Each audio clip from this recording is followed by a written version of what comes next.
Isang malakas na paghampas ng maruming tubig ang sumalubong kay Aya. Malamig, malagkit at mabaho. Naramdaman niya ang pagdikit ng basang tela ng kanyang bestidang puti sa kanyang balat. Napapikit siya ng mariin. Nang imulat niya ang kanyang mga mata, isang itim at makintab na sasakyan ang nakita niyang papalayo. Isang kotse na halatang nagkakahalaga ng higit pa sa lahat ng kinita niya sa buong buhay niya. Saglit itong huminto at sa pamamagitan ng rearview mirror, nasilayan niya ang anino ng isang lalaki sa driver's seat. Hindi ito lumingon, hindi ito bumaba. Pagkatapos ng ilang segundo, muli itong humarurot at tuluyang naglaho sa kanto. Napayuko si Aya at tiningnan ang kanyang sarili. Ang dating puting bestida na siya na lamang natitirang disenteng damit para sa isang interview ay puno na ngayon ng mga batik ng putik. Napakagatlabi siya para pigilan ang panginginig ng kanyang mga labi. "Huwag ngayon," bulong niya sa sarili. Ang boses ay halos hindi marinig. "Huwag kang iiyak ngayon." Ito na ang huli. Ang huling pagkakataon. Kung hindi niya makuha ang trabahong ito, hindi na niya alam kung saan pa siya pupulutin. Ang natitirang pera sa kanyang pitaka ay sapat na lang para sa ilang araw na pagkain. Huminga siya ng malalim. Pinipilit pakalmahin ang kumakabog niyang dibdib. Pinunasan niya ang ilang tilamsik ng putik sa kanyang mukha gamit ang likod ng kanyang kamay at nagpatuloy sa paglalakad. Ang address na ibinigay sa kanya ay isang mansyon sa loob ng isang eksklusibong subdivision. Ang mga pader nito ay matataas at ang itim na gate ay tila isang muog na naghihiwalay sa mga nakatira sa loob nito mula sa ordinaryong mundo sa labas. Pagkatapos magpakilala sa guard, pinapasok siya. Pagbukas ng malaking pinto na gawa sa nara, isang babaeng may edad na, nakasuot ng uniforme ng kasambahay ang sumalubong sa kanya. Mukha itong pagod at balisa. "Ikaw ba si Aya, ang bagong aplikante?" tanong nito. "Opo, ako nga po," sagot ni Aya. Pilit nang ngumingiti habang itinatago ang nabasa at maruming bahagi ng kanyang damit sa likuran. "Ako si Manang Fe. Halika, pumasok ka." Pagpasok ni Aya, hindi ang karangyaan ng mansyon ang unang napansin niya, kundi ang kaguluhan. Para siyang pumasok sa isang war zone. May mga kalat na arena sa sahig na gawa sa marmol. Ang mga pader na kulay krema ay may mga marka ng Crayola. Isang mamahaling vase ang nakatagilid sa isang sulok, buti na lang at hindi basag. At sa gitna ng lahat ng iyon, may 3 batang babae. Magkakamukha. Marahil ay nasa 6 o 7 taong gulang. Mga triplets. Ang isa, na may pulang ribon sa buhok, ay nakatayo sa ibabaw ng sofa na parang isang general, nakapamiwang at matalimang tingin sa kanya. Ang isa naman, na may suot na salamin, ay tahimik na nakaupo sa sahig, may hawak na tablet, at tila walang pakialam sa mundo. At ang pangatlo na may hawak na manika ay nakatayo sa likod ng kurtina, kalahati ng mukha lang ang nakikita, at ang mga mata nito ay puno ng lungkot. "Sila ang dahilan kung bakit ka narito," buntong hininga ni Manang Fe. "Si Leah, Zoe, at Mia." Bago pa man makapagsalita si Aya, isang malamig at makapangyarihang boses ang narinig niya mula sa hagdanan. "Manang Fe, anong nangyayari dito?" Isang matangkad na lalaki ang bumababa. Nakasuot ito ng isang mamahaling business suit at ang bawat hakbang niya ay may bigat ng awtoridad. Nang magtama ang kanilang mga mata, biglang nanlamig si Aya. Ang mga mata ng lalaking iyon, pamilyar. Ang paraan ng pagtingin nito, malamig, walang pakialam, tila tumatagos lang sa kanya na parang hindi siya umiiral. Siya ang lalaki sa itim na kotse. "Sir Ricardo, kararating lang po ng bagong aplikante," sabi ni Manang Fe. Tumayo si Ricardo de la Merced sa harap-harap ni Aya. Ang tingin ay sinusuri siya mula ulo hanggang paa. Napansin nito ang putik sa kanyang damit at isang bahagyang pagkunot ng noo ang nakita ni Aya. na agad ding nawala. Hindi siya nito nakilala. Para dito, isa lang siyang hamak na aplikante na hindi man lang nagabalang magsuot ng malinis na damit. Sumunod ka sa akin, utos nito, at tinalikuran na siya, naglalakad, patungo sa isang opisina. Walang nagawa si Aya kundi sumunod. Ang opisina ni Ricardo ay malinis at organisado, kabaligtaran ng sala. Umupo ito sa likod ng isang malaking mesa at itinuro ang upuan sa harap niya. Aya Cruz, sabi nito habang binabasa ang kanyang resume. Sabi dito, may karanasan ka sa pag-aalaga ng bata. Opo, sir. 15. Biglang sabi ni Ricardo, itinaas ang kanyang tingin mula sa papel. 15 yaya na ang dumaan sa bahay na ito sa loob ng 1 taon. Walang tumagal ng higit sa 1 linggo. Hindi nagsalita si Aya. Hindi ko kailangan ng isang kaibigan para sa mga anak ko. Hindi ko kailangan ng isang guro.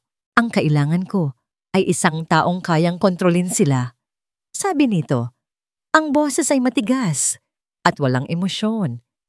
Ang trabaho mo ay siguraduhing hindi nila sinusunog ang bahay, hindi sila nagpapakamatay, at hindi nila ginugulo ang buhay ko. Maliwanag ba? Tumango si Aya. Opo, sir. Ang sahod ay mataas, mas mataas kaysa sa karaniwan, kapalit ng iyong kapayapaan ng isip. Dagdag pa nito. Pwede ka nang magsimula ngayon. Ituturo sa iyo ni Manang Fe ang kwarto mo. Ganoon lang. Walang tanong tungkol sa kanyang sarili. Walang interes. Isa lang itong transaksyon. Tumayo na si Aya para umalis. Miss Cruz, tawag ni Ricardo. Humarap si Aya.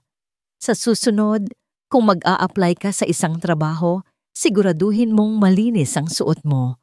Nagpapakita iyon ng profesionalismo. Isang munting kirot ang naramdaman ni Aya, pero tinago niya ito sa isang tango. Masusunod po, sir. Ang kwartong ibinigay sa kanya ay maliit ngunit malinis. May sarili itong banyo. Mula sa bintana, tanaw niya ang malawak na hardin. Sa unang pagkakataon, sa loob ng maraming linggo, nakaramdam siya ng isang maliit na guhit ng pag-asa. Mahirap, pero kailangan niyang kayanin. Para sa kanyang sarili. Para makatakas sa nakaraan na patuloy na humahabol sa kanya.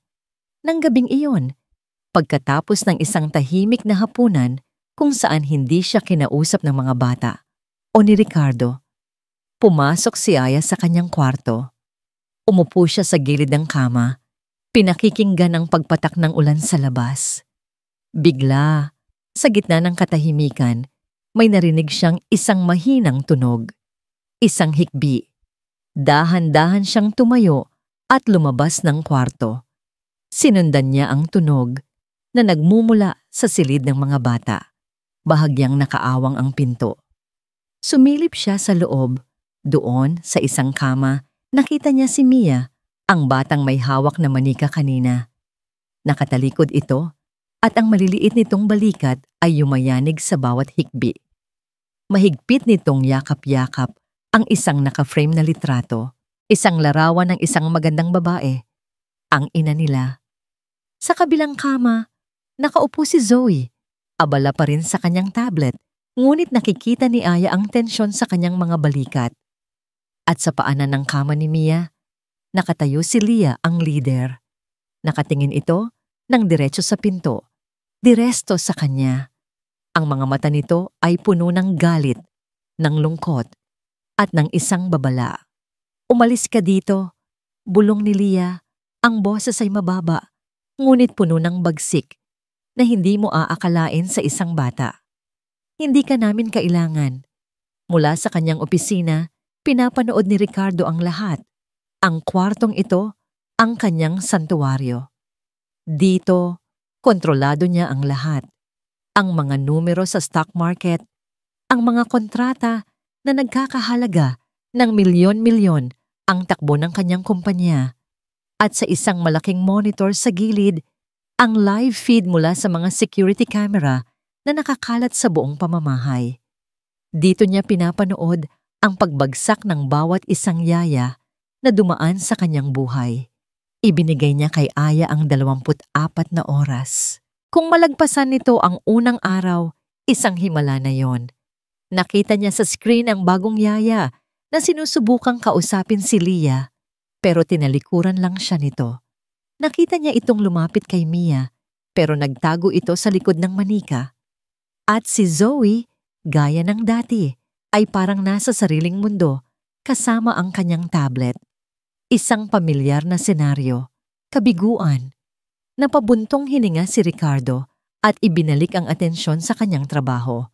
Makalipas ang isang oras, isang bagay na di pangkaraniwan ang nangyari. Biglang namatay at sumindi ang lahat ng ilaw sa mansyon. Patay-sindi. Patay-sindi. Manang Fe! Sigaw ni Ricardo sa intercom. Ano ang problema sa kuryente? Nako, sir. Hindi po kuryente. Si Zoe na naman po. Hinahack na naman niya ang smart home system. Sagot ni Manang Fe. Ang boses ay puno ng pag-aalala. Napahilot si Ricardo sa kanyang sentido. Ito ang paboritong prank ni Zoe kapag ayaw niya sa isang tao. Ang huling yaya ay nagkulong sa banyo sa sobrang takot. Itinuon ni Ricardo ang kanyang tingin sa monitor. Inaasahan niyang makikita si Aya na natataranta o sumisigaw, ngunit hindi. Kalmado lang itong nakatayo sa gitna ng sala. Tinitingnan niya ang paulit-ulit na pagkislap ng mga ilaw, hindi na parang isang problema, kundi na parang isang pattern, isang code.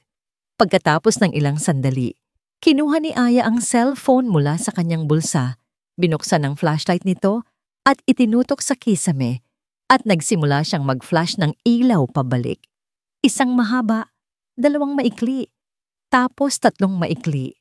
Sa monitor, nakita ni Ricardo ang pagtigil ni Zoe. Dahan-dahan nitong ibinaba ang tablet at tiningnan si Aya. Ang mga mata ay nanlalaki sa pagkamangha sa likod ng kanyang salamin. Huminto ang pagpatay-sindi ng mga ilaw. Lumapit si Aya kay Zoe at lumuhod sa harap nito. May ibinulong ito sa bata, masyadong mahina, para marinig ng mga mikropono ng kamera. Pero nakita ni Ricardo ang nangyari pagkatapos. Isang maliit, halos hindi mahahalata, na ngiti mula kay Zoe. Napasandal si Ricardo sa kanyang upuan. Anong nangyari? Ano ang sinabi niya? Kinagabihan, habang papunta siya sa kusina para kumuha ng kape, narinig niya ang boses ni Aya mula sa hardin. Dahan-dahan siyang lumapit sa bintanang salamin, nananatiling nakatago sa dilim. Doon, sa ilalim ng isang maliit na ilaw sa hardin, nakaupo si Aya sa isang bench. Katabi niya si Mia. Ang tahimik, ang laging malungkot na si Mia. Hawak-hawak pa rin nito ang litrato ng kanyang ina. Alam mo, mahinang sabi ni Aya, ang boses ay malumanay na parang isang bulong. Ganyan din ako dati. Mahigpit kong niyayakap ang litrato ng mama ko. Dala-dala ko kahit saan. Hindi umimik si Mia, pero nakita ni Ricardo na bahagya itong lumingon kay Aya. Namimiss ko pa rin siya araw-araw. Pagpapatuloy ni Aya, ang tingin ay nasa mga bituin. Pero alam mo kung ano ang natutunan ko. Kahit wala na sila sa tabi natin, pwede pa rin natin silang isama sa mga puso natin. Ang pagmamahal, hindi iyon nawawala. Dahan-dahang isinandal ni Mia ang kanyang ulo sa braso ni Aya. Isang maliit na kilos, ngunit para kay Ricardo, para iyong isang lindol. Walang sino man ang nakalapit kay Mia nang ganoon mula nang mamatay ang asawa niya. Walang sino man. Naramdaman ni Ricardo ang isang bagay na pamilyar sa kanyang dibdib, kirot. At kasabay nito, isang damdamin na matagal na niyang hindi naramdaman, paghanga. Kinabukasan, si Leah naman ang kumilos. Siya ang pinakamahirap paamuin. Mula sa kanyang monitor, nakita ni Ricardo na pumasok si Leah sa kwarto ni Aya ng palihim. May dala itong isang garapon. Alam na niya kung ano ang kasunod. Ilang minuto ang lumipas. Walang sigaw. Walang tili. Nagtaka si Ricardo. Sumilip siya sa live feed ng kwarto ni Aya. Nakita niya si Aya na nakaupo sa sahig, katapat si Leah. Sa pagitan nila ay ang isang malaking gagambang bahay na gawa sa goma, ang alas ni Leah sa pananakot. Alam mo, mukha siyang malungkot, sabi ni Aya sa isang seryosong tono. Wala siyang pangalan. Napakunot ang noo ni Leah, naguguluhan. Ano? Bigyan natin siya ng pangalan, sabi ni Aya, para hindi na siya manggulat ng ibang tao. Baka kaya lang siya nananakot kasi gusto niya ng kaibigan. Anong gusto mong ipangalan sa kanya? Pwede kayang Roberto? Ilang segundong katahimikan. At pagkatapos, isang mahinang tawa ang kumawala sa mga labi ni Leah. Isang tunay na tawa. Hindi makapaniwala si Ricardo sa kanyang nakikita. Sa loob ng 2 araw, nagawa ng babaeng ito ang hindi nagawa ng 15 nauna sa kanya. Hindi niya ginamit ang sigaw o parusa. Ginamit niya ang isang wika na hindi naiintindihan ni Ricardo, ang wika ng mga puso. Gabi na nang hindi siya makatulog, bumaba siya para kumuha ng isang basong tubig. Naabutan niya si Aya sa kusina, nagtitimpla ng tsaa. Gising ka pa pala, sabi ni Ricardo. Hindi ito isang tanong, kundi isang pagkilala sa presensya nito. Nagulat si Aya. Opo, sir. Hindi po ako makatulog. Sumandal si Ricardo sa counter. Pinagmamasdan siya. Sa unang pagkakataon, hindi niya ito tiningnan bilang isang empleyado. Nakita niya ang pagod sa mga mata nito. Pero meron ding kakaibang lakas. Morse code, biglang sabi ni Ricardo. Napatingin sa kanya si Aya naguguluhan. Po? Ang ginawa mo kahapon. Kay Zoe, sa mga ilaw. Morse code iyon. Paglilinaw niya. Isang maliit na ngiti ang sumilay sa labi ni Aya. Yun po ba? Opo. Tinuruan po ako ng lolo ko dati. Anong sinabi mo sa kanya? Tanong ni Ricardo. Ang pagkamausisa ay hindi na niya maitago. Kaibigan. Sagot ni Aya. Friend. Natahimik si Ricardo. Friend. Isang simpleng salita, pero iyon pala ang susi. Sa sandaling iyon, habang nakatitig siya kay Aya sa ilalim ng mahinang ilaw ng kusina, naramdaman niya ang unti-unting pag-init ng yelo sa paligid ng kanyang puso. Biglang tumunog ang kanyang cellphone, binasag ang katahimikan. Isang numero na kilalang-kilala niya. Napabuntong hininga siya bago sagutin. Hello? Isang malamig at matigas na boses ang sumagot mula sa kabilang linya. Ang boses ng kanyang biyenan, si Doña Pilar. Ricardo, sabi nito, walang anumang init sa tono. Narinig ko na kumuha ka na naman ng bagong yaya. Papunta na ako dyan. Kailangan nating pag-usapan ang kapakanan ng mga apo ko. Kinabukasan, naramdaman ni Aya ang isang pagbabago sa hangin. Ang dating tahimik na mansyon ay may biglang tensyon na parang isang makapal na ulap na nagbabadyang bumuhos. Si Manang Fe ay hindi mapakali. Si Ricardo ay mas tahimik kaysa karaniwan.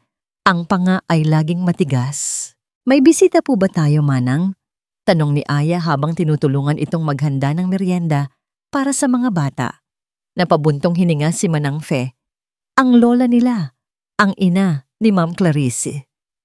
Ang tinutukoy nito ay ang yumaong asawa ni Ricardo. Mag-ingat ka, Hija. Iba si Doña Pilar. Hindi na kailangan pang ipaliwanag ni Manang Fe. Nang tanghaling iyon, isang kulay pilak na Mercedes-Benz ang pumarada sa tapat ng mansyon. Mula rito, isang babae ang bumaba. Nakasuot ito ng isang eleganteng navy blue dress, perlas sa kanyang leeg at tainga, at ang kanyang buhok ay perpektong nakaayos. Bawat galaw niya ay may dalang awtoridad at lamig. Ito si Doña Pilar. Pumasok ito sa bahay na parang pag-aari niya.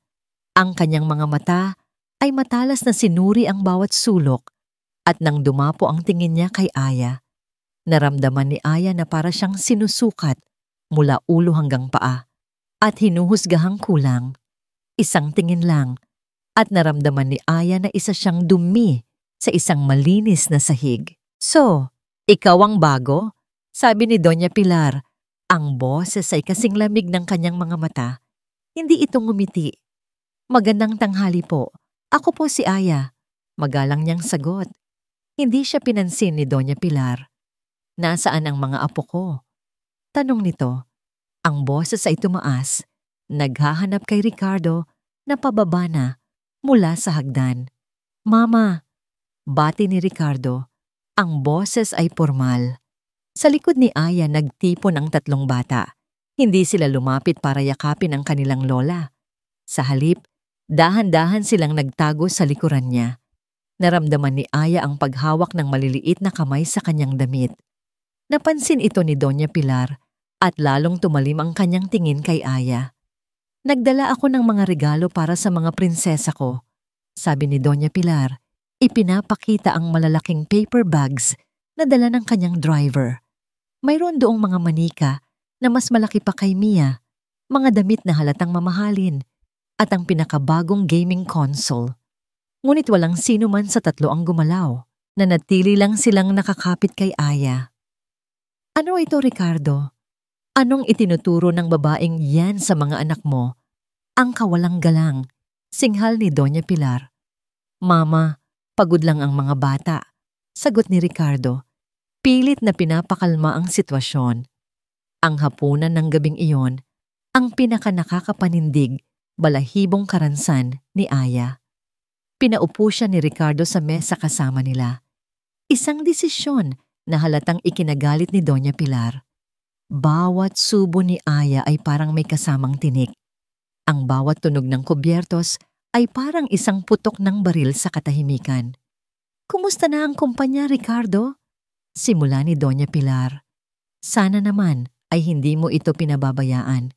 Mahirap pagsabayin ang pagiging isang ama at CEO, lalo na kung nag-iisa ka. Bawat salita ay may patama. Ayos lang ang lahat, Mama. Talaga ba? Sabi ni Doña Pilar at ibinaling ang tingin kay Aya. Mahirap humanap ng mapagkakatiwalaang tulong ngayon. Kailangan mong mag-ingat kung sino ang pinapapasok mo sa iyong pamamahay, lalo na't may mga batang naninirahan dito. Naramdaman ni Aya ang pag-init ng kanyang mga pisngi. Napayuko na lang siya at tiningnan ang kanyang plato. Si Aya ay mahusay sa trabaho niya. Mariing sabi ni Ricardo. Ngumisi si Doña Pilar. Ang kahusayan ay madaling pekihin, pero ang tunay na pagkatao, lumalabas din yan. Pagkatapos ng hapunan, habang nagliligpit si Aya ng mga laruan sa sala, narinig niya ang pagtataas ng boses mula sa opisina ni Ricardo. Bahagyang nakaawang ang pinto. Hindi niya sinasadyang makinig, ngunit ang mga salita ni Doña Pilar ay matalas at malinaw. Parang isang kutsilyo na humihiwa sa hangin. Hindi mo sila kayang alagaan, Ricardo. Tingnan mo ang nangyayari. Mas malapit pa sila sa isang estranghero kaysa sa sarili nilang ama o lola. Kasalanan mo kung bakit namatay si Clarice at ngayon, pinapabayaan mo rin ang mga anak niya. Isang mahabang katahimikan. Ibibigay mo sa akin ang mga bata. Narinig ni Aya na sabi ni Doña Pilar. Ang boses ay mababa, ngunit puno ng determinasyon. O sisirain ko ang lahat ng mayroon ka, simula sa babaeng yan. Napatakip si Aya sa kanyang bibig, pinipigilan ng isang hikbi. Naramdaman niya ang panlalamig ng kanyang buong katawan. Siya ang target. Dahan-dahan siyang umatras, bumalik sa kusina na parang isang multo. Ang kanyang puso ay kumakabog ng napakabilis. Maya-maya, lumabas si Ricardo mula sa opisina. Ang mukha ay pagod na pagod.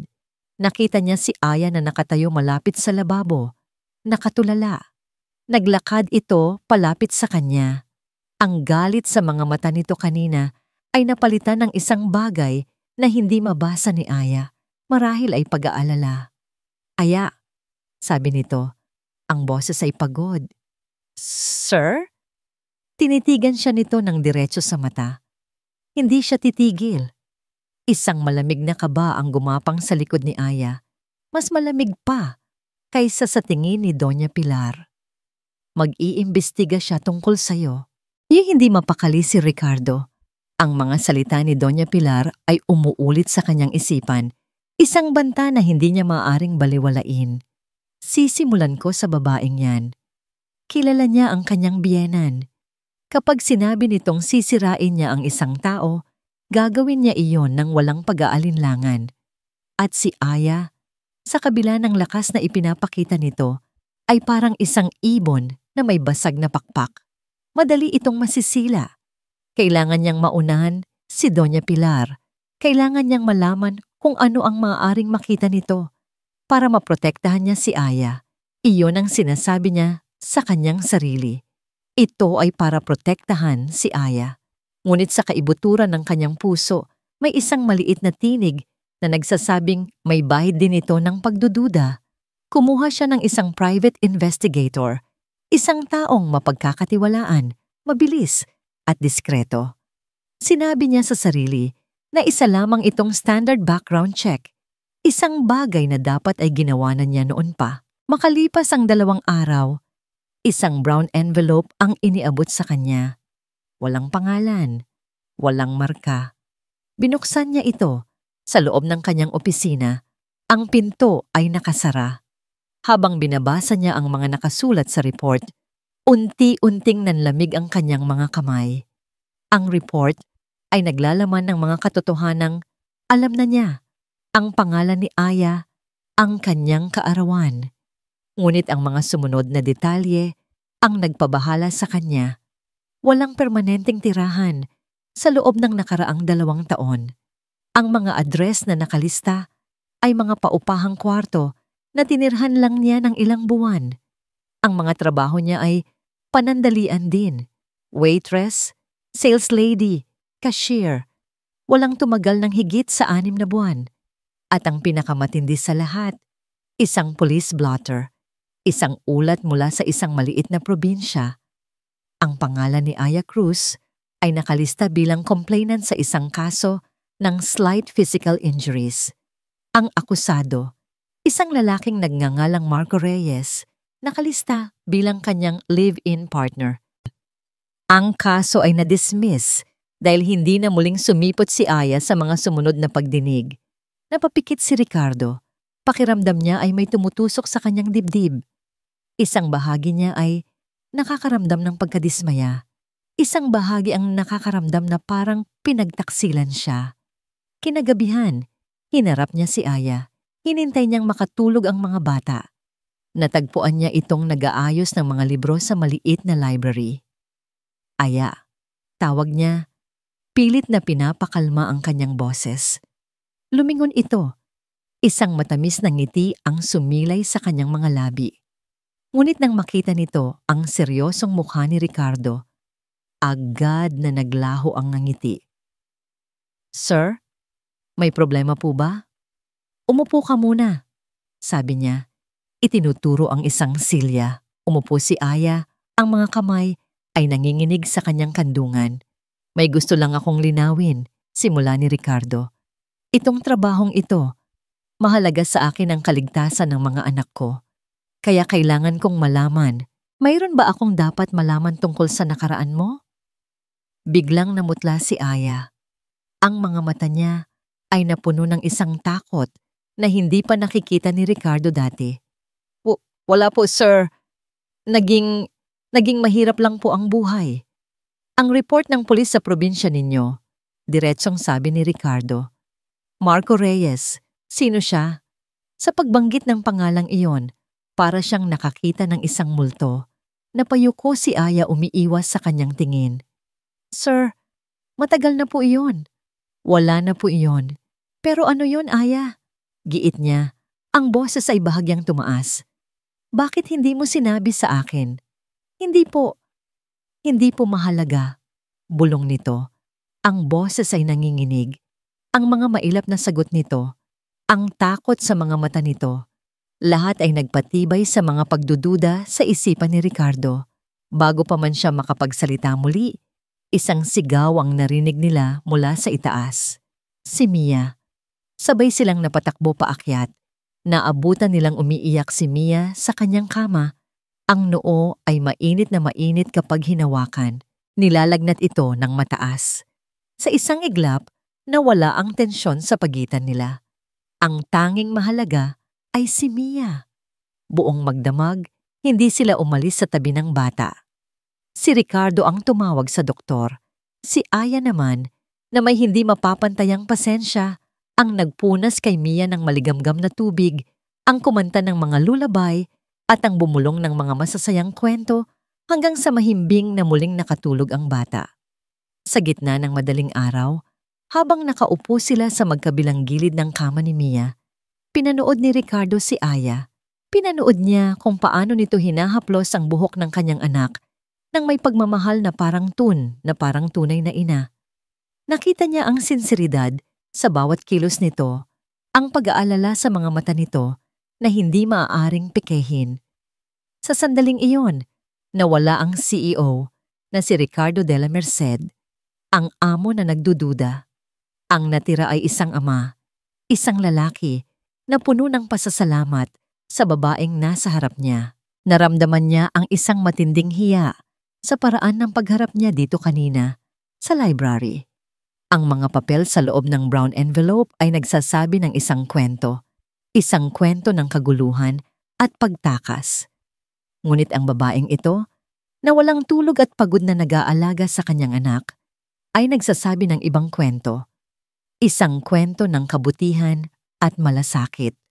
Alin ang paniniwalaan niya nang sa wakas ay bumaba na ang lagnat ni Mia at pareho silang nakahinga ng maluwag. Sabay silang lumabas ng kwarto para bigyan ng espasyo ang bata. Sumandal sila sa pasilyo, parehong pagod, ngunit gumaan ang loob. Salamat, Aya. Bulong ni Ricardo, ang boses ay taos-puso. Hindi ko alam ang gagawin ko kung wala ka. Ngumiti lang si Aya, isang pagod, ngunit tapat na ngangiti. At sa sandaling iyon, ang katahimikan ay binasag ng pag-vibrate ng cellphone ni Ricardo. Nangunot ang kanyang noo nang makita ang pangalan ng investigator sa screen. Bakit ito tumatawag sa ganitong oras? Lumayo siya ng kaunti mula kay Aya. Bumalik sa hagdanan para sa kaunting privacy at sinagot ang tawag. Hello? Sir Ricardo, pasensya na sa abala.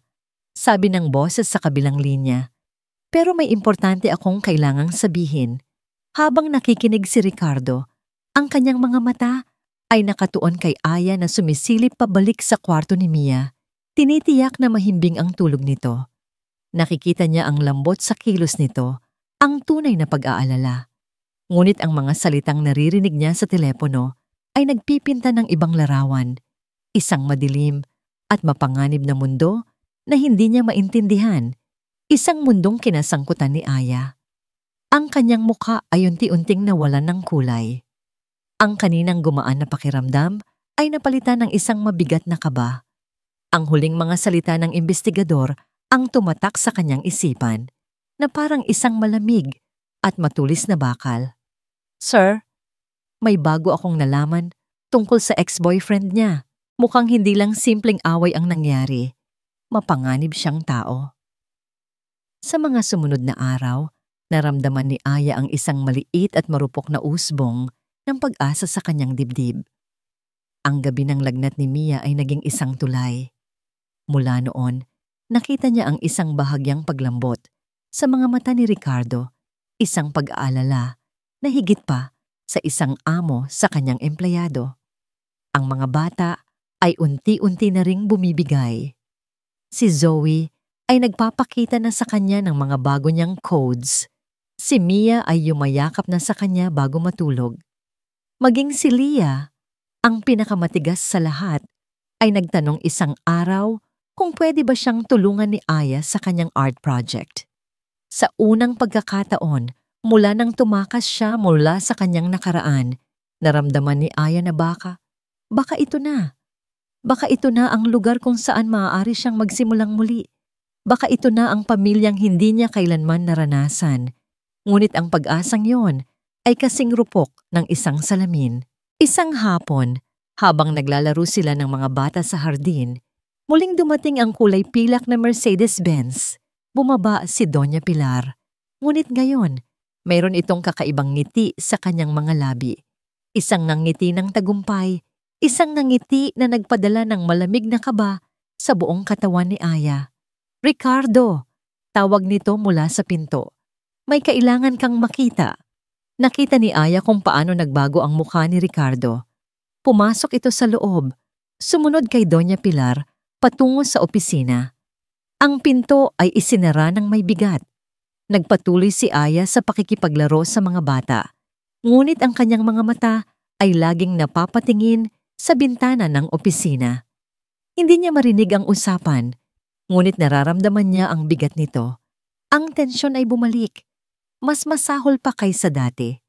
Pagkalipas ng halos 1 oras, na tila isang kawalang hanggan para kay Aya, bumukas ang pinto.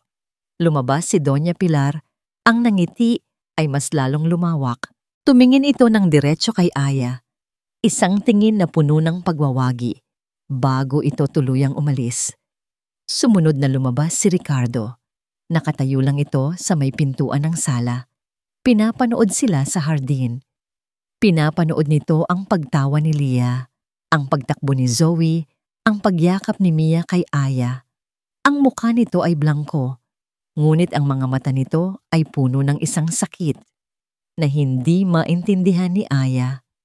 Para siyang nakatingin sa isang bagay na malapit nang mawala sa kanya. Nang magtama ang kanilang mga mata, mabilis na umiwas si Ricardo. Mula sa sandaling iyon, ang lamig ay bumalik. Ang Ricardo na nakasama niya sa pagbabantay kay Mia ay naglaho. Ang bumalik ay ang estrangherong tumilamsik sa kanya ng putik noong unang araw. Ang mga sagot nito ay maikli. Hindi na ito tumitingin sa kanyang mga mata.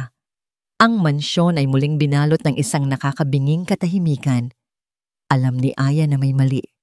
Alam niyang may kinalaman ito sa pagdating ni Doña Pilar. Kinagabihan, pagkatapos niyang patulugin ang mga bata, nakita niya si Ricardo na naghihintay sa kanya sa paanan ng hagdan. "Sumunod ka sa akin sa opisina," sabi nito. Ang boses ay walang anumang emosyon. Ang puso ni Aya ay nagsimulang kumabog ng napakabilis. Bawat tibok ay isang masakit na paghampas sa kanyang dibdib. Ang bawat hakbang patungo sa opisina ay parang isang hakbang patungo sa tiyak na kapahamakan.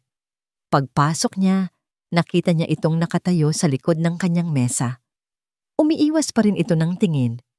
Ang mga mata nito ay nakatuon sa isang bagay sa labas ng bintana.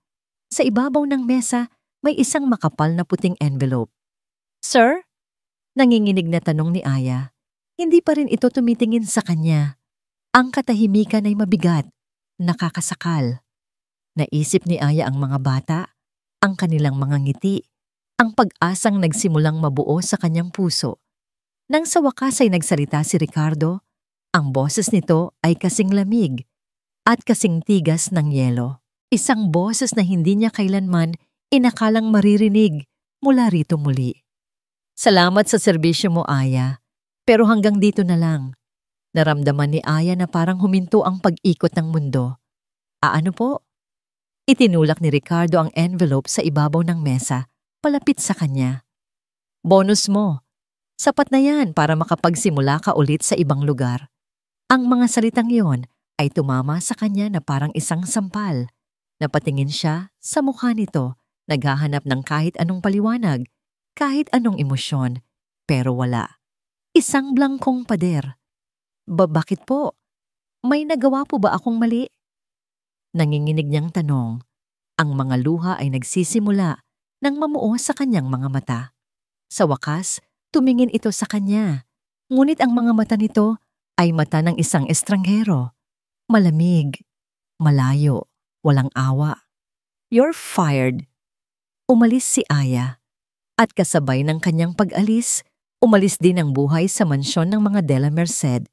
Inasahan ni Ricardo ang mga sigaw. Inasahan niya ang pagwawala. Inasahan niya ang mga basag na gamit. At ang pagtawag sa kanyang pinakamasamang ama sa buong mundo. Ngunit wala siyang narinig na anuman. Ang sumalubong sa kanya kinabukasan ay isang katahimikan na mas masakit pa kaysa sa kahit anong sigaw. Ang katahimikan ay isang sakit, isang lason na dahan-dahang gumagapang sa bawat sulok ng malaking bahay. Naglakad si Ricardo sa sala. Ang mga laruan na iniwan ni Aya na nakaayos kagabi ay nasa parehong lugar, hindi ginalaw. Para silang mga monumento sa isang kasiyahang naglaho na. Sinubukan niyang kausapin ang mga anak niya sa almusal. Zoe, gusto mo bang bilhin ko yung bagong tablet na gusto mo? Tanong niya. Tumingin lang si Zoe sa kanya. Ang mga mata sa likod ng salamin ay blangko. Pagkatapos ay ibinalik nito ang tingin sa kanyang platong hindi nababawasan. Mia anak, pagkatapos nito, pwede tayong pumunta sa mall. Bili tayo ng bagong manika, sabi niya sa bunsong anak. Hinigpitan lang ni Mia ang yakap sa kanyang luma at punit-punit ng manika, ang huling regalong natanggap nito mula kay Aya, at umiling nang hindi tumitingin sa kanya. Lia. Simula niya, ngunit si Lia ay tumingin lang sa kanya ng diretso. Ang mga mata ay puno ng isang hinanakit na napakalalim para sa isang bata. Pagkatapos, tumayo ito, kinuha ang kamay ng kanyang mga kapatid at umalis sila sa hapagkainan. Iniwan si Ricardo na mag-isa kasama ang pagkain na lumalamig na. Pakiramdam ni Ricardo ay isa siyang multo sa sarili niyang pamamahay. Ang mga anak niya ay dumadaan sa tabi niya na parang hindi siya nakikita. Nang hapong iyon, dumating si Doña Pilar, nakangiti at may dalang mga maleta. Handa na siyang iligtas ang kanyang mga apo. Ngunit maging siya ay natigilan sa eksenang kanyang naabutan. Ang tatlong bata ay nakaupo sa sala, tahimik na nanonood ng isang blangkong TV screen. Walang ingay, walang buhay, para silang mga manikang nawalan ng kaluluwa. Anong nangyayari dito? Tanong ni Doña Pilar. Ang ngiti ay unti-unting nawawala. Ricardo? Asan ang yaya? Wala na siya, sagot ni Ricardo. Ang boses ay pagod. Pinaalis ko na. Inaasahan ni Doña Pilar ang isang tagumpay. Ngunit sa halip, nakaramdam siya ng kaba. Lumapit siya sa mga bata. Mga apo, halika na kayo kay Lola. Aalis na tayo sa malungkot na bahay na ito. Sa unang pagkakataon, mula nang dumating ito, gumalaw ang mga bata. Sabay-sabay silang tumayo, ngunit hindi sila lumapit sa kanilang lola. Humarap sila sa kanilang ama. Si Lia, bilang leader, ang humakbang pasulong. Ang kanyang mga mata ay matatag, walang bakas ng luha, tanging isang malamig na determinasyon. Hindi si Ate Aya ang problema, Daddy. Sabi ni Lia, ang boses ay maliit ngunit matatag. At bawat salita ay tumama kay Ricardo na parang isang sampal. Ikaw. Naramdaman ni Ricardo na parang nanuyo ang kanyang lalamunan. Hindi siya makapagsalita. Akala mo hindi namin alam. Pagpapatuloy ni Lia, ang boses ay nagsimulang manginig sa pinipigilang galit.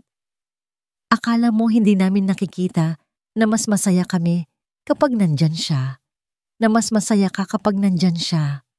Lia, anak. Ibabalik mo si Ate Aya, sabi ni Lia. Ang kanyang maliit na boses ay nagbigay ng isang ultimatum na yumanig sa mundo ni Ricardo. O sasama kami kay Lola. Napasinghap si Doña Pilar, isang halo ng gulat at pag-asa. Ngunit ang mga sumunod na salita ni Lia ang tuluyang dumurog sa puso ni Ricardo.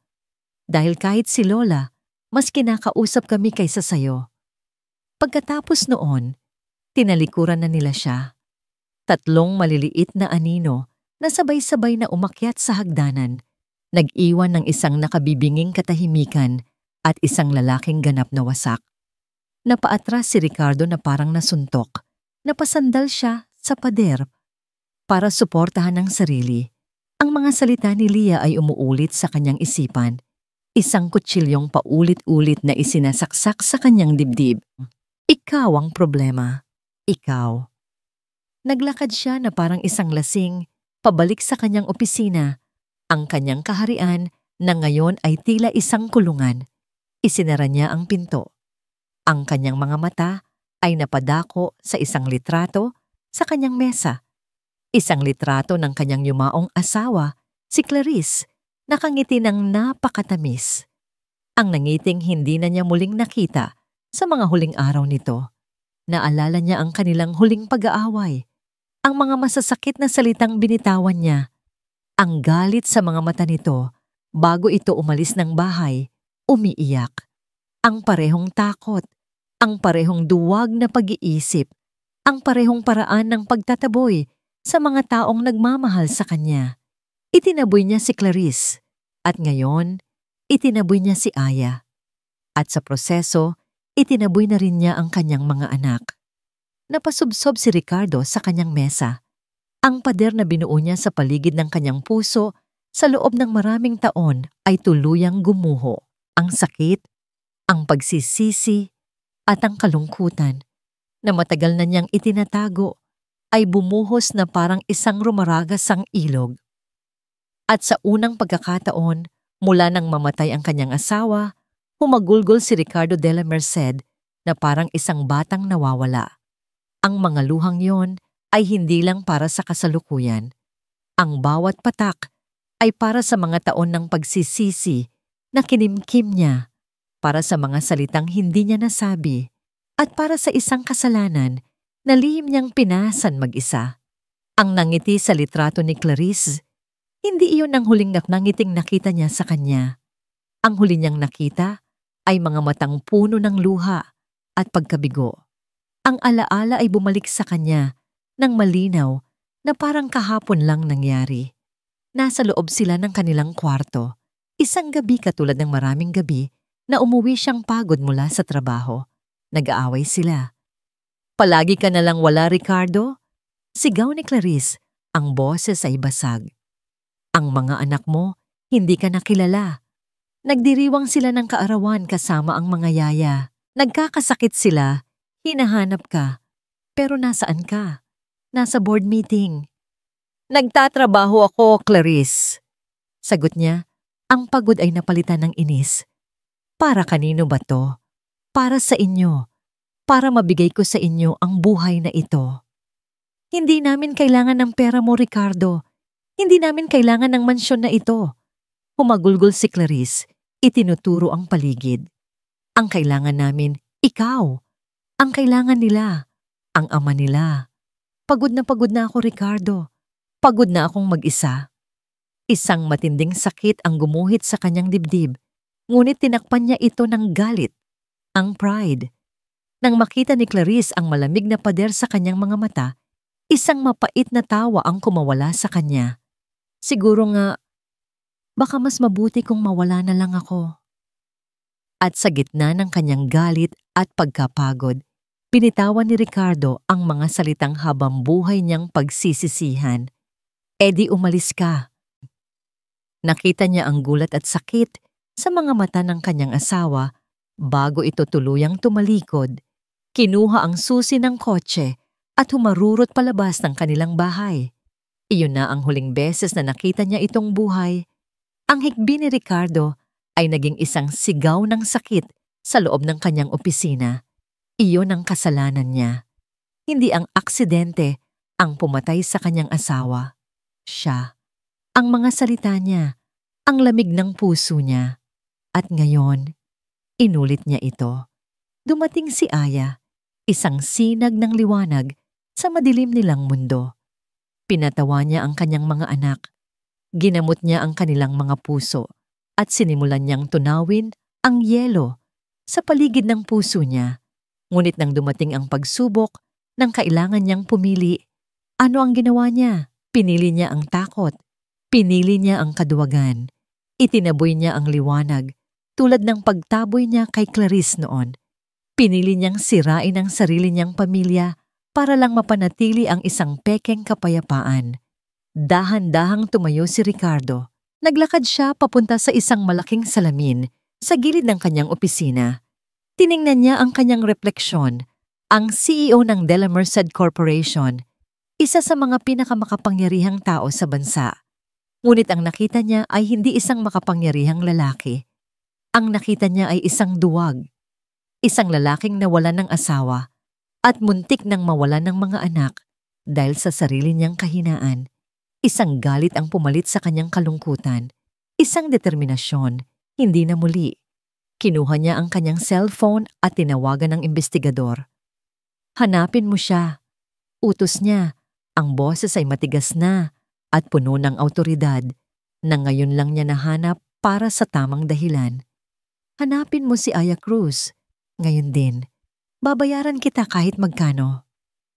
Pagkatapos, binuksan niya ang pinto ng kanyang opisina.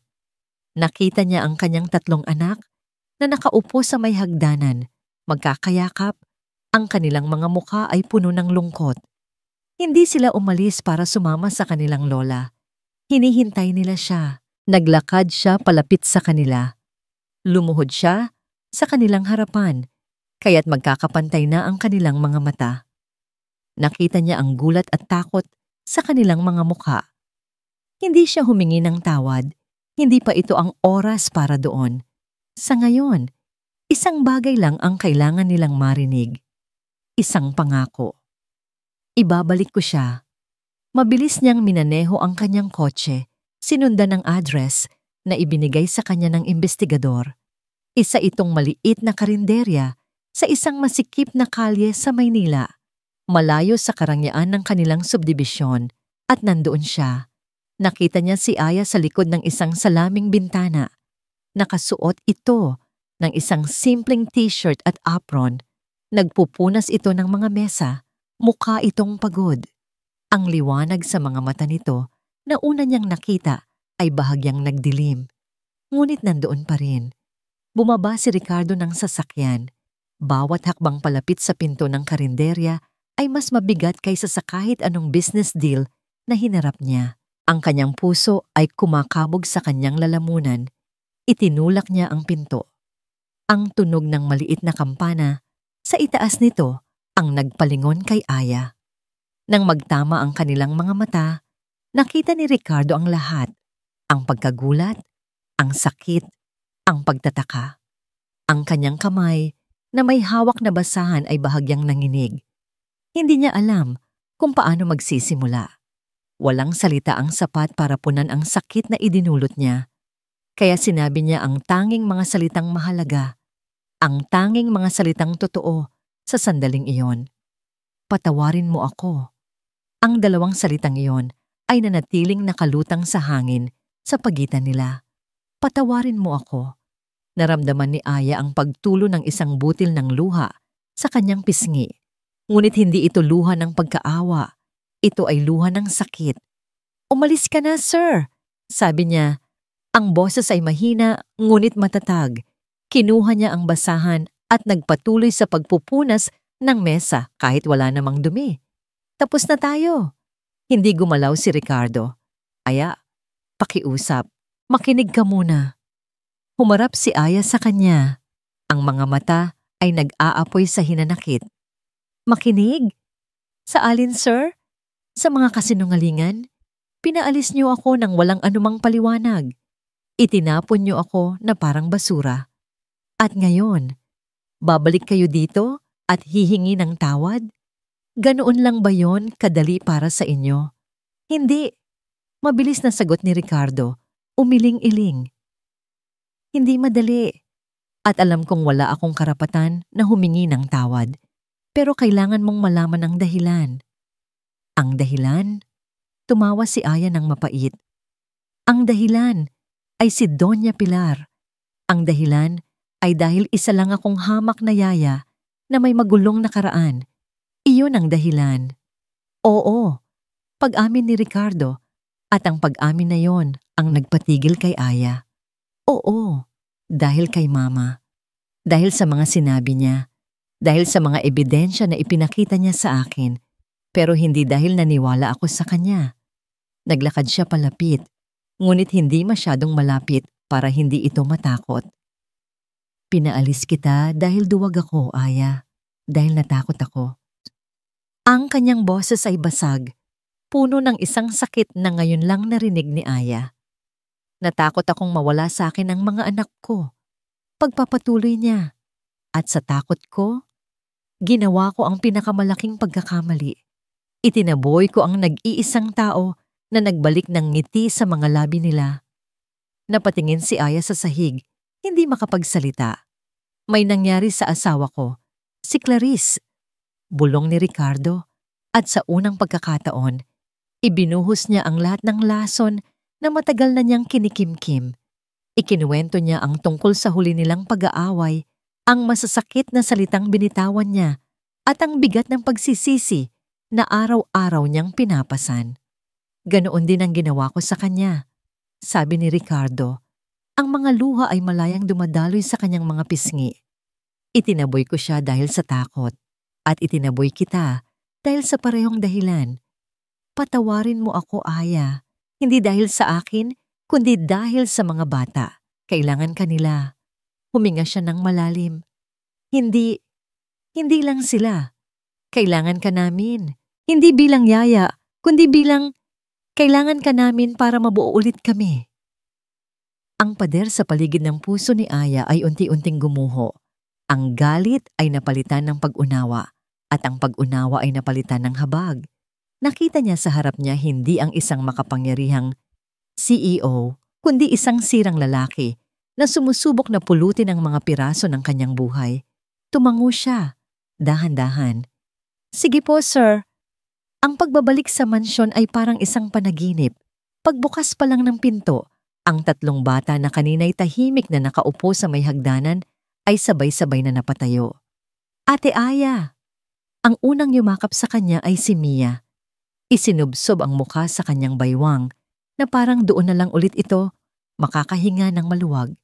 Sumunod si Zoe na hindi man nagyayakap ay hinawakan ng kanyang kamay ng mahigpit. At si Leah, tumayo lang sa harap niya. Tiningnan siya. Pagkatapos ay tiningnan ng kanyang ama at isang maliit na tango ng pasasalamat ang ibinigay nito. Iyon ay isang reunion na puno ng mga luhang hindi na kailangan pang punasan. Ngunit ang sandali ng kapayapaan ay panandalian lamang. Isang pamilyar na kulay pilak na kotse ang muling pumarada sa harap ng bahay. Dumating si Doña Pilar, handa nang sunduin ang kanyang mga apo. Pumasok siya sa sala at ang kanyang mukha ay nagpakita ng purong pagkalito at galit nang makita niya si Aya na napapaligiran ng kanyang mga apo. Ano ang ibig sabihin nito, Ricardo? Tanong ni Doña Pilar. Ang bawat salita ay may yelo. Ang kanyang tingin ay lumipat mula kay Aya papunta kay Ricardo, puno ng pagtataksil. Akala ko ba may usapan na tayo? Anong ginagawa pa ng babaeng yan dito? Hindi sumagot si Ricardo. Sa halip, lumapit siya at tumayo sa pagitan ni Doña Pilar at ng kanyang pamilya. Isang simpleng kilos, ngunit para iyong isang deklarasyon ng digmaan. Mga apo, halika na kayo kay Lola, sabi ni Doña Pilar. Pilit na pinapalambing ang kanyang boses, iniunat ang kanyang mga kamay. Iiwan na natin ang lugar na ito. Walang sino man sa mga bata ang gumalaw. Sa halip, lalo pa nilang hinigpitan ng kapit kay Aya. Isang galit ang gumuhit sa mukha ni Doña Pilar. Ricardo, hindi mo ba nakikita? Nilalason ng babaeng yan ang isip ng mga anak mo laban sa sarili nilang pamilya. Doon na nagsalita si Ricardo. Ang kanyang boses ay hindi malakas, ngunit ito ay matatag. Puno ng isang kapangyarihan na hindi pa naririnig ni Doña Pilar mula sa kanya kailanman. Hindi, Mama, sabi niya. Binubuo niya kami. Huminga siya ng malalim. Tinitigan ang kanyang biyenan ng diretso sa mga mata, walang bakas ng takot o pag-aalinlangan. Hindi niyo na sila makukuha, Mama. Pagpapatuloy niya. Pamilya ko ito at parte na si Aya ng pamilyang ito. Ang mga salitang yon ay tumama kay Doña Pilar na parang isang malakas na sampal. Napaatras ito na parang hindi makapaniwala sa kanyang narinig.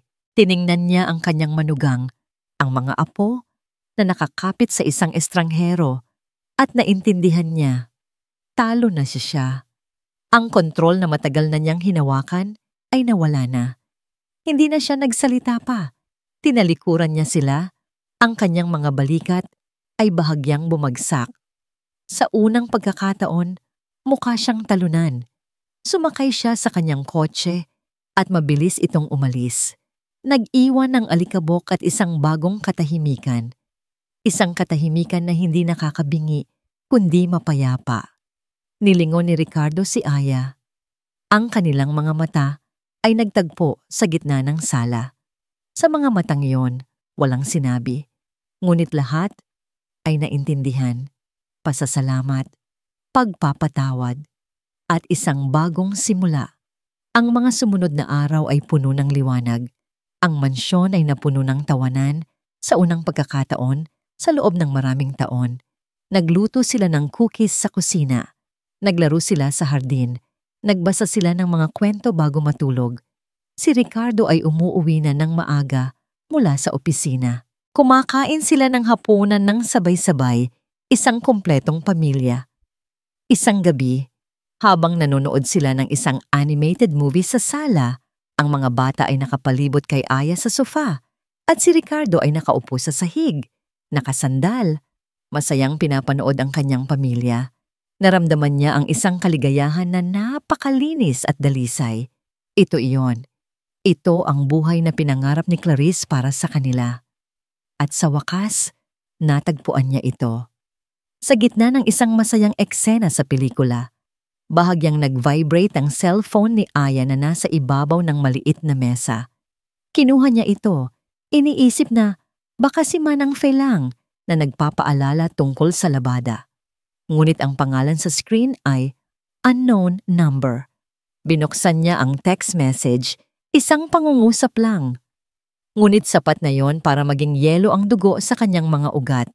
Ang popcorn na hawak niya ay nahulog mula sa kanyang nanginginig na kamay. Ang mukha ni Aya ay biglang namutla na parang isang papel. Ang mensahe. Natagpuan din kita, mahal ko. Akala mo ba makakatakas ka sa akin? Ang pagbabago kay Aya ay hindi biglaan, ngunit para kay Ricardo, ito ay kasing linaw ng sikat ng araw. Ang liwanag na unti-unting bumabalik sa mga mata nito ay muling nagdilim, napalitan ng isang anino ng takot na laging naroon kahit na ito ay nakangiti. Napansin niya ito sa mga maliliit na bagay, ang paraan ng bigla nitong paglingon kapag may sasakyang humihinto sa tapat ng kanilang gate, ang paraan ng pagkabitla nito kapag may biglang tumunog na pinto, ang paraan ng halos hindi na nito paghiwalay sa kanyang cellphone, hindi dahil sa pag-abang ng tawag, kundi sa takot sa kung ano ang maaaring dumating. Daddy, bakit malungkot ulit si Ate Aya? Tanong sa kanya ni Leah isang gabi habang iginuguhit nito ang kanilang pamilya. Sa drawing, lahat sila ay nakangiti. Pero ang Ate Aya na iginuhit nito ay may malungkot na mata. Alam ni Ricardo na hindi na niya ito maaaring ipagpaliban pa. Kinagabihan, pagkatapos niyang siguraduhing tulog na ang mga bata, nakita niya si Aya sa may balcony, nakatingin sa madilim na hardin, yakap-yakap ang sarili na para bang nilalamig. Kahit na mainit ang gabi, dahan-dahan siyang lumapit, maingat na hindi ito magulat. Aya! Mahina niyang tawag, bahagya itong napatalon. Sir, hindi ko po kayo napansin. Ricardo na lang, sabi niya. Hindi na ako ang sir mo. Tumayo siya sa tabi nito, hindi masyadong malapit. Alam kong may problema. Alam kong may gumugulo sa'yo mula pa noong isang gabi. Umiling si Aya. Umiiwas ng tingin. Wala po ito, Ricardo. Pagod lang siguro. Wag sa akin, Aya. Sabi niya, ang boses ay malumanay, ngunit matatag. Nakikita ko. Nakikita ng mga bata. Ano maman yan, hindi mo kailangang harapin ng mag-isa. Nandito ako. Ang mga salitang yon ang tuluyang bumasag sa pader na pilit na itinatayo ni Aya. Ang mga balikat nito ay nagsimulang manginig. Ang mga hikbi na matagal na nitong pinipigilan ay nagsimula ng kumawala. Nagulat si Ricardo, ngunit hindi siya gumalaw. Hinintay niya lang ito. Siya, bulong ni Aya sa pagitan ng mga hikbi. Nahanap niya ako. Sino? Tanong ni Ricardo, nararamdaman ang pag-akyat ng kaba sa kanyang dibdib. Si Marco. Ang pangalang iyon Ang pangalan mula sa police report. Ano ang ginawa niya sa'yo, Aya? Umiling si Aya. Ang mga luha ay malayang dumadaloy.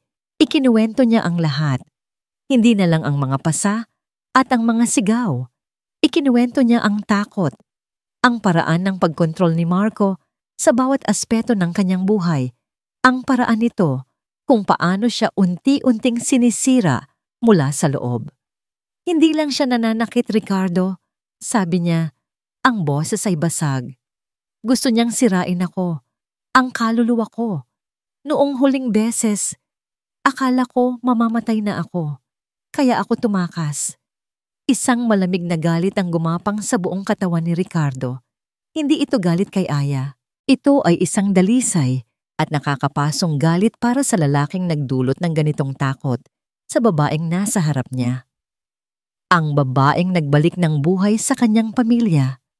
Ang babaeng unti-unti niyang hinawakan niya ang mga balikat ni Aya at dahan-dahan niya itong niyakap.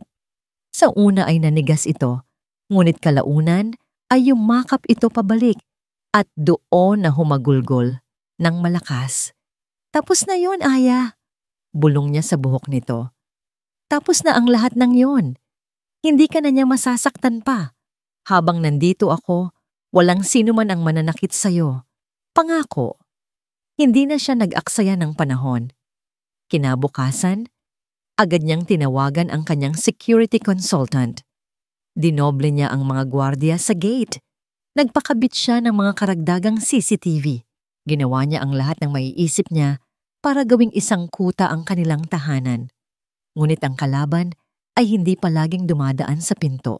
Makalipas ang 2 araw, habang tinutulungan ni Ricardo si Zoe Samonel sa kanyang assignment sa sala, muling nag-vibrate ang cellphone adag ni Aya. Nakita ni Ricardo kung paano ito natigilan, ang muka ay namutla. Ano yan? Tanong niya. Nanginginig na ipinakita ni Aya ang screen sa kanya. Isang litrato. Isang litrato ni Leah, nakangiti habang bumababa ng school bus. Malinaw na kinuha mula sa malayo, gamit ang isang zoom lens. Sa ilalim nito, isang caption. Ang ganda pala ng panganay mo, manang-mana sa'yo. Ang galit ni Ricardo ay naging purong takot. Hindi na ito tungkol kay Aya lamang. Dinadamay na ni Marco ang kanyang mga anak. Nang sumunod na araw, isa na namang litrato. Si Zoe at Mia naglalaro sa park malapit sa kanilang subdibisyon. At ang caption? Family is everything, di ba? Ang mansyon na dapat ay kanilang santuwaryo ay naging isang kulungang ginto. Hindi na nila magawang lumabas.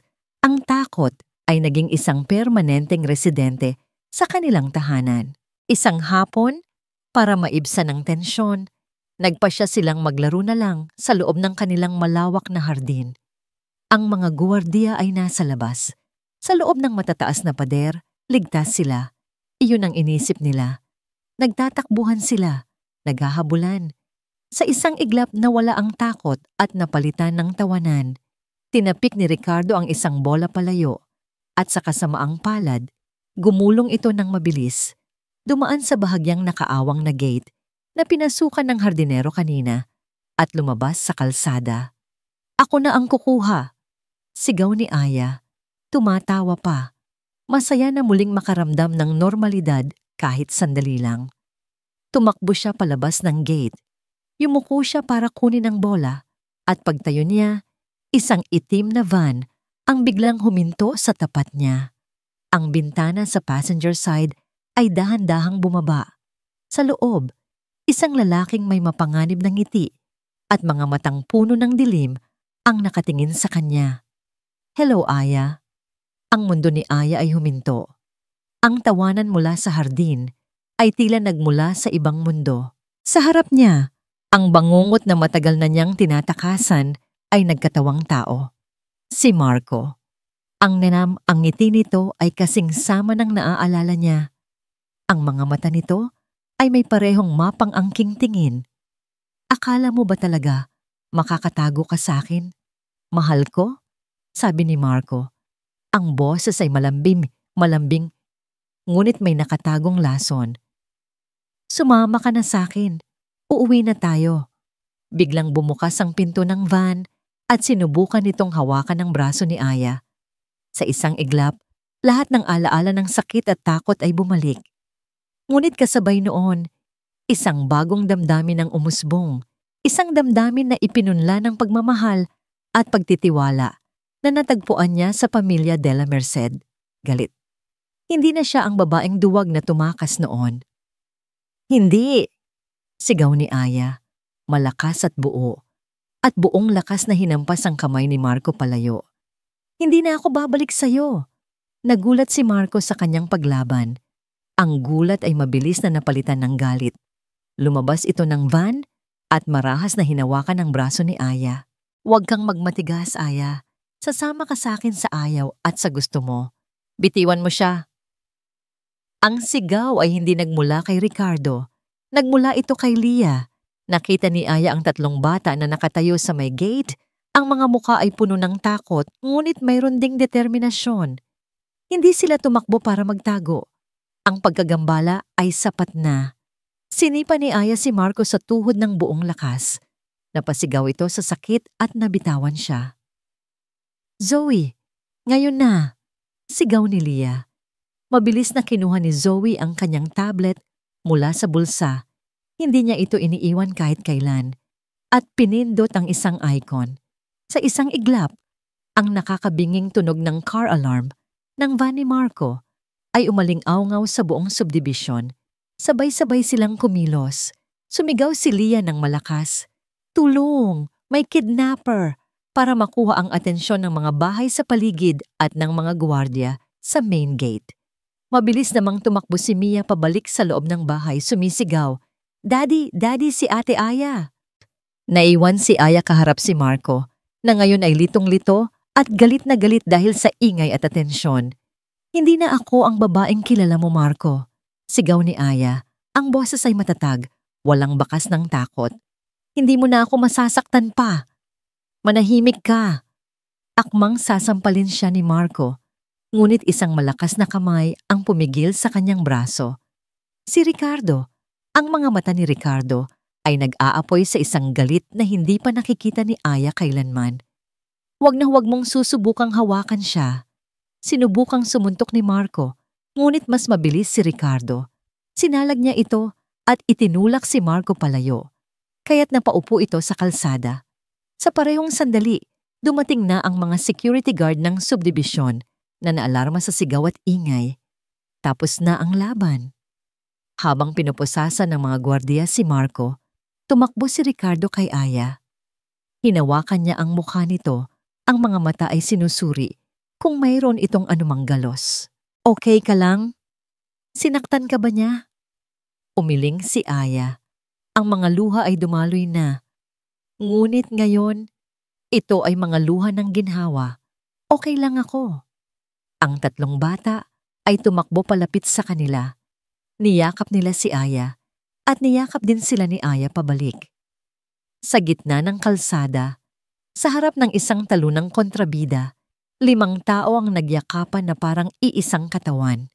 Isang pamilyang binuo hindi ng dugo, kundi ng pagmamahal, katapangan, at pag-aalaga sa isa't isa.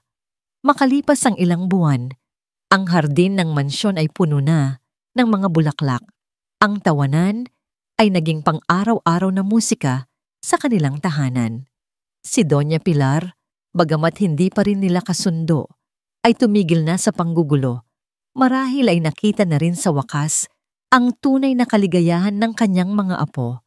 Isang maaraw na Sabado ng hapon, abala silang lahat sa pagtatanim ng mga bagong halaman. Si Ricardo at Aya, magkatabi, naguhukay ng lupa. Ang kanilang mga balikat ay paminsan-minsang nagkakadikit. Ang dating amo at yaya ay wala na. Ang naroon ay 2 taong naghilom sa tulong ng isa't isa. Tumakbo si Mia palapit sa kanila. May hawak na isang maliit na bulaklak. Ate Aya, sabi nito. Ang mga mata ay bilog at puno ng isang seryosong tanong. Kailan ka magiging Mommy Aya? Natigilan si Aya at si Ricardo. Nagkatinginan sila. Isang ngiti ang dahan-dahang sumilay sa mga labi ni Ricardo Bumitaw siya sa kanyang maliit na pala.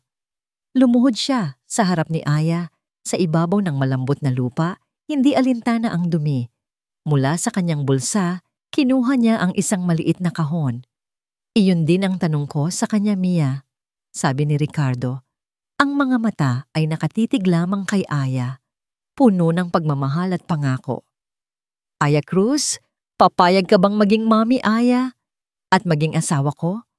Sa paligid nila, sina Leah at Zoe ay napangiti ng malapad. Si Mia ay pumalakpak. Tumingin si Aya sa tatlong bata, ang kanyang mga anghel. Pagkatapos ay tumingin siya kay Ricardo, ang lalaking nagbigay sa kanya ng pangalawang pagkakataon sa buhay at sa pag-ibig. Ang mga luha sa kanyang mga mata ngayon ay purong kaligayahan. Opo, bulong niya. Oo.